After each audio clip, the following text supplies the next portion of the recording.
Welcome to Publishers Spotlight, the part of the show where we step behind the shelves to meet the people, bringing fresh voices to readers. Today, I'm joined by Damien Mosley, founder of Indie Novella, a London based press dedicated to championing new and independent fiction. Welcome to the podcast, Damien. Hi, Diego. Very good to be here. Excellent. So, we're going to talk about the kinds of books Indie Novella looks for and maybe the hidden gems in the catalog and why readers should pay more attention to it. So, Damien, tell me if someone only picks one book from your catalog this year, which one should it be and what makes it unforgettable? Oh, that's such a tricky decision. It's like really kind of choosing which of your children to like favor on there because yeah, I guess with our fiction, we've kind of got I'd say it's a broad range of fiction titles, but they all try to kind of really hone in on a theme of identity and forgotten stories or hidden stories. And if I just like have to make a snap decision, it's kind of going to be between Lottie by Martin Raymond and Murphy Talks by Ronan O'Shea. And if I just jump back to Martin Raymond, because we published this about a year ago. Martin's a Scottish author. And when I spoke to Martin, it was after a prize that we ran where he was longlisted.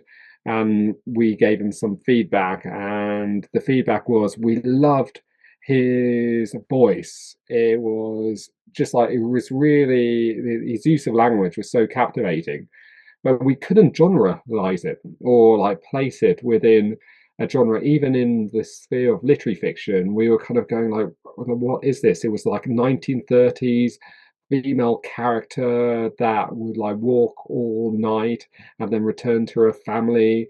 And then there was this like talk about an asylum, and we just didn't really know. And the only thing that we could describe it as was that it was something that would have a chance of the Women's Prize just because of this really strong female character and and her voice that kind of came through in the third person.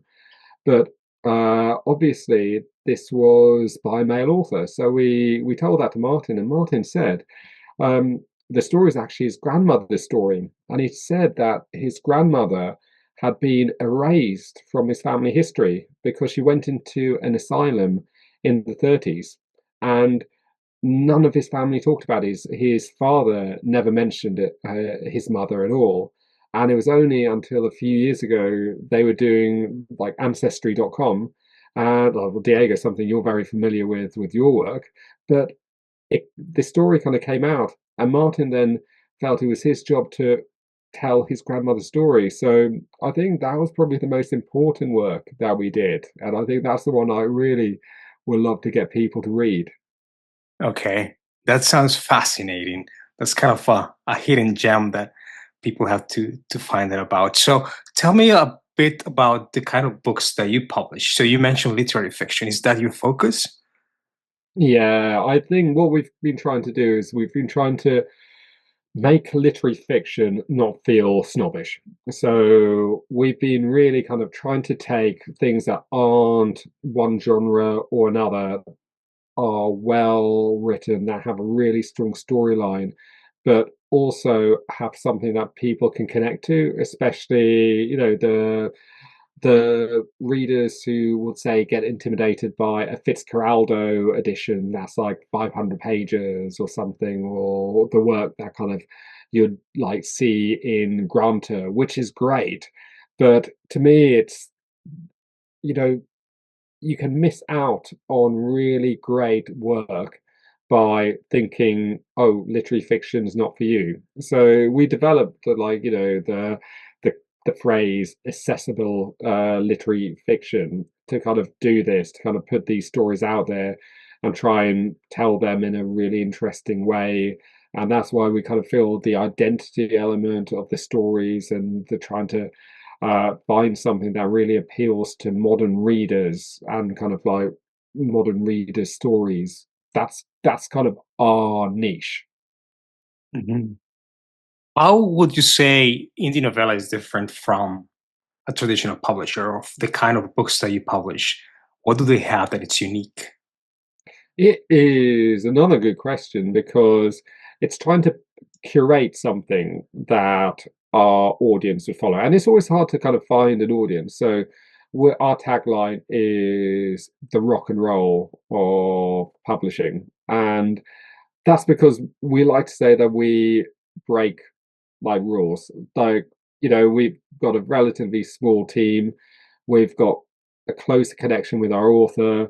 Um, we don't care about the kind of the bureaucracy details that come with a big traditional publisher.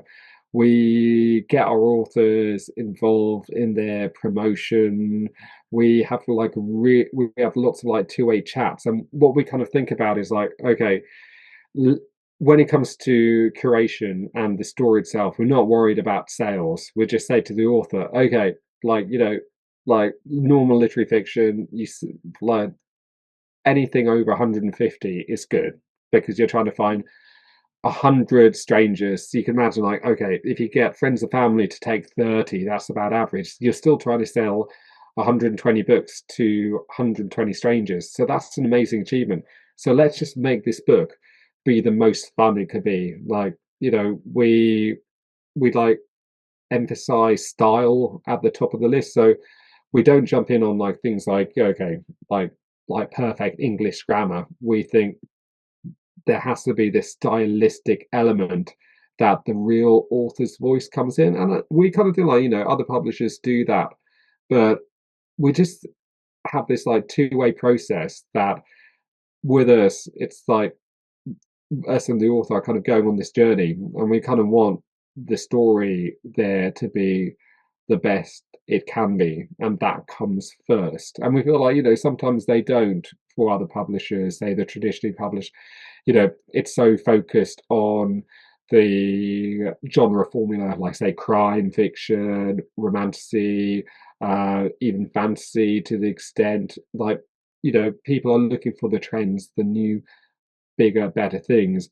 We're looking for something that is cool, so to speak, and that would just like kind of entertain us, something that we can get behind and love. Because yeah, you kind of feel if you got one person who loves it, then there's a good chance somebody else will love it. If we've got like a whole office that doesn't love it, then you're marketing a book that that no one loves. So like, how's that going to do well? Excellent. Have you heard from readers about the We books you publish? Like, I'll give an example of "Don't Go to Work, The World's Ending" by Paul Dalton. Now, we sent this out to we sent emails out to bookshops saying we're happy to give you a advanced reader copy, and a bookshop in Colchester called Red Lion picked it up, and we sent it over to them. And months later, they sent me this email saying that their bookseller, I think a guy called Jamie, he loved it, and he'd been hand selling it, and Wow. it's been outselling some of the really big titles.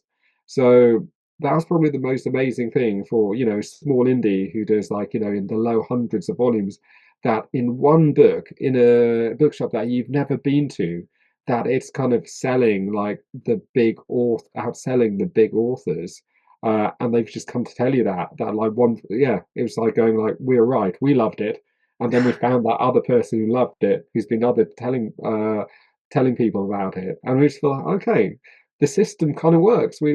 Yeah, we did it. That's probably our biggest success. Awesome. That's amazing. Is there a book you would recommend? Maybe one that you didn't publish, but that indie readers should discover?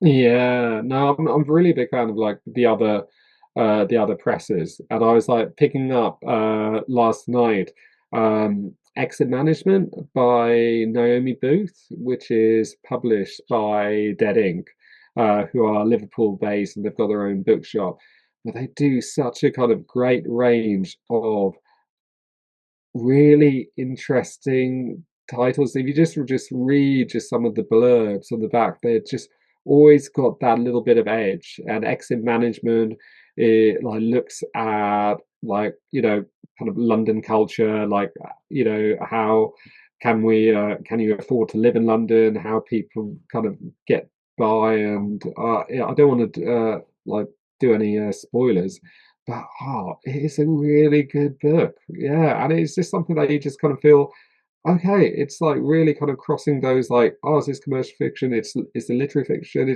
It feels like you can just really get into it, and it feels like I'm glad this got published. And I think Naomi is now like at I think she's at a big five publisher, but she had a long history of Dead Ink, doing quite a lot of books with them.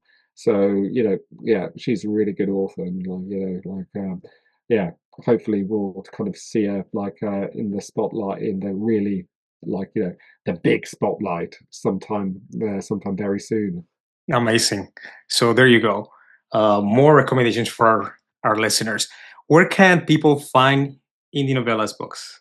So you should be able to find them at any good bookshop. Well, if they don't have them in, you can order them in. So you can go to the Indie Novella website to see, to basically see them and see our catalogue. And I will contact Indie Novella for our catalogue. But yeah, to like buy them, to buy Lottie by Martin Raymond, just search it in your search engine, and you can find it at all good bookshops, and especially all good indie bookshops as well. Like, jump into some of my, if I can plug some of my favorite, there's a community bookshop, all good bookshops in Turnpike Lane, Ink at 84 bookshop in Highbury, and Pages of Hackney as well, like an institution. So all of those, you can, they should at least know who Indie Novella are. Excellent. Thank you so much, Damien. I enjoy your conversation and your recommendations. Well, brilliant. Thank you, Diego. All right, so that was Damien Mosley from Indie Novella sharing a glimpse into London's indie publishing scene and the stories waiting to be discovered. So if you like to explore these books, you can find them. You can find the links to Indie Novella's catalog in the show notes, and I highly recommend picking up one of their titles for your next read.